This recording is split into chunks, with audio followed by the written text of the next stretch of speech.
Bismillahirrahmanirrahim. Alhamdulillah wassalatu wassalamu ala rasulillah sallallahu alayhi wasallam wa ba'd.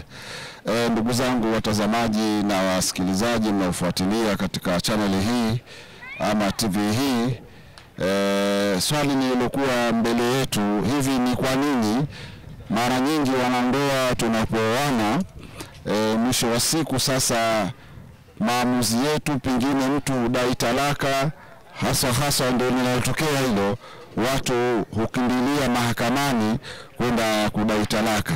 Hivi ili hukumu yake lipoje? Kwa kweli hukumu ya jambo hili moja kwa moja kwamba ni jambo lisilofaa, bali kama Muislamu ambaye amefunga ndoa ya Kiislamu amewaita mashehe wakafanya taratibu zote na akapokea uthibitisho wa ndoa yake kwa mashehe, basi jambo hili pia kama kuna mgogoro wote wa kidini au katika ndoa hile, basi inapaswa kwamba wanandoa hawa walifikishe kwa viongozi wao wa dini.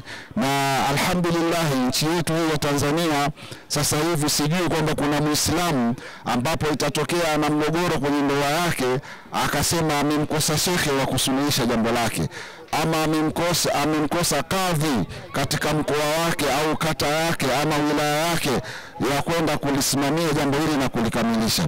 Hata kama ni talaka hata kwa kadhi inatoka, ikiwa ataitwa mume ataulizwa sababu ni nini, mbona imetokea hivi, basi zile sababu kadhi au shekhe zikimridhisha ataweza kusimamia ndoa ile katika swala hili.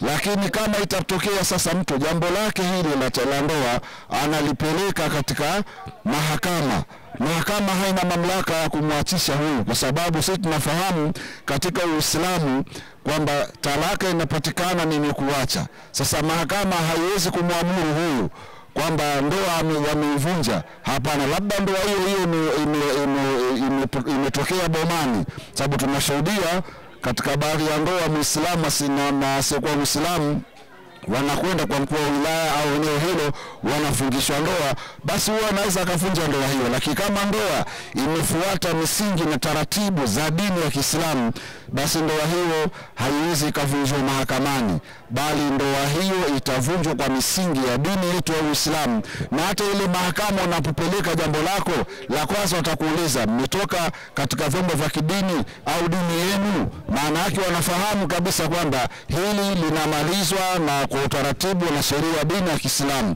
Na kama kuna Mkristo basi naye pia atatakiwa kurudi kwenye kanisa lake kama itatokea hivi, pamoja na kuwa kule upande ule hawana talaka, wao kioana ni maisha. Lakini kwa Uislamu talaka zipo, kwa mwanamke amepewa uhuru huo. Kama kweli kuna jambo limemkirihisha na hataki kuendelea na ndoa, basi ni kuomba talaka.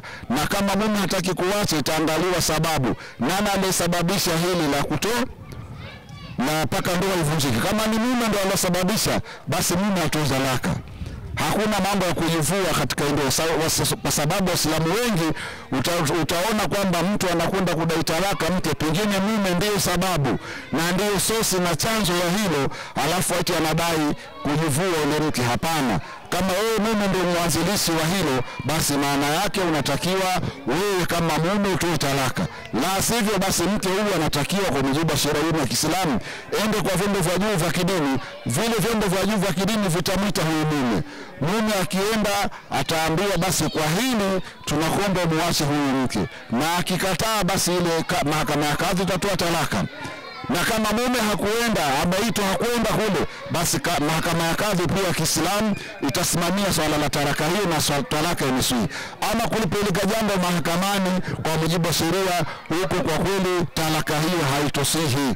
Talaka inatoka kwa matamshi ya mume mwenyewe, nimemwacha basi. Lakini mahakama ikitoa bila mume kusema nimeacha, hiyo si talaka, bali itakuwa ni uharibifu na bado ndoa ipo, na mke huyo akiolewa basi afahamu kwamba huko aliko anafanya zinaa, kwa sababu talaka bado haijatoka. Hayo ndio tulipenda Waislamu kutanabahishana kama sisi Waislamu, na la msingi tunawanasihi kabla hamjaoa zisomeni ndoa.